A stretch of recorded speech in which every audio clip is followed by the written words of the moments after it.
Welcome to Moments in Time with Lucien Byfield. Today we shall look back on the history of the Singaporean Grand Prix. The Singapore Grand Prix was the first night race in Formula 1 history, and despite initial concerns over lighting issues with shadows, plus the possibility of rain creating a blinding mist heightened by the lights, the history of the race has rarely seen rain or any significant issues with visibility, unless, of course, you are Michael Schumacher. In 3 attempts, he was to twice rear-end somebody under braking, questioning his late career reflexes and vision. The first race in 2008 saw Felipe Massa on pole in what was clearly his best season, while Fernando Alonso, back at Renault, broke down in qualifying. Now, Alonso gave the global audience, us, a visual display of his heartbreak and frustration as he climbed from the car.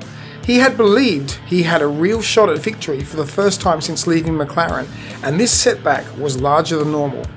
As for the race, Massa had it in the bag until a pit stop blunder left him driving down the pits with the fuel hose still attached, and this ruined any chance of a decent result. Now, Massa blames this race for costing him the title that year, and notably blames Renault, primarily their driver Nelson Piquet Jr. The reason? Crashgate as it became known. It did transpire the following year that Piquet Jr. had deliberately crashed in order to help Alonso on strategy, which it clearly did.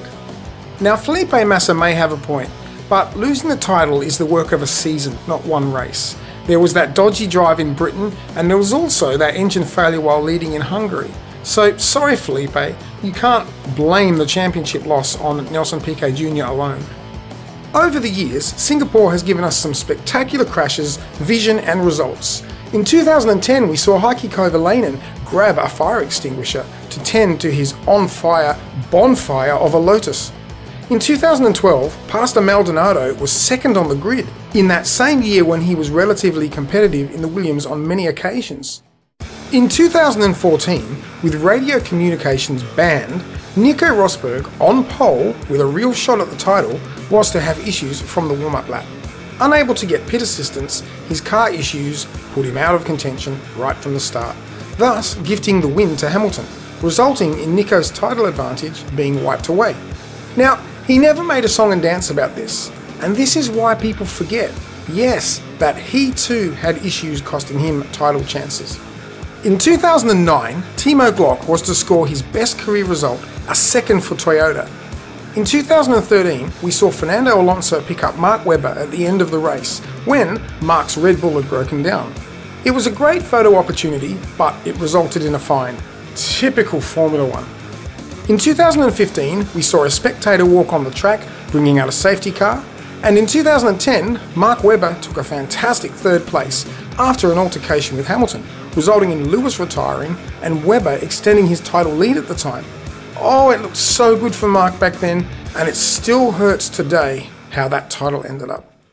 Now, if you want a visual spectacle, look no further than 2017. We saw a clanger of a start, with Sebastian Vettel swerving left from pole, taking himself out along with many others, including his teammate, gifting an easy race win to Hamilton. Again! This was the first wet race in Singapore, and drivers like Alonso, back at McLaren, though this time in a terrible car, did fancy his chances in the wet, but he too was taken out at the start. This was to be one of Sebastian Vettel's many career lows in recent years, costing him a shot at the title that year, and he just keeps doing it to this day. Possibly the best on-track action was seen in 2016, when Max Verstappen radioed in that a giant lizard was on the track. Now look that one up, it is huge! The Godzilla comment is fantastic. Despite the ups and downs over the years, the prolific winners have been Vettel, Hamilton and Alonso. Nico Rosberg too got a win in 2016, but a strange and consistent comment from the Mercedes team regarding this track is that they are not suited to it, that it is a bogey track, and each year they struggle. Yeah, right. 4 of the last 5 races have been won by Mercedes.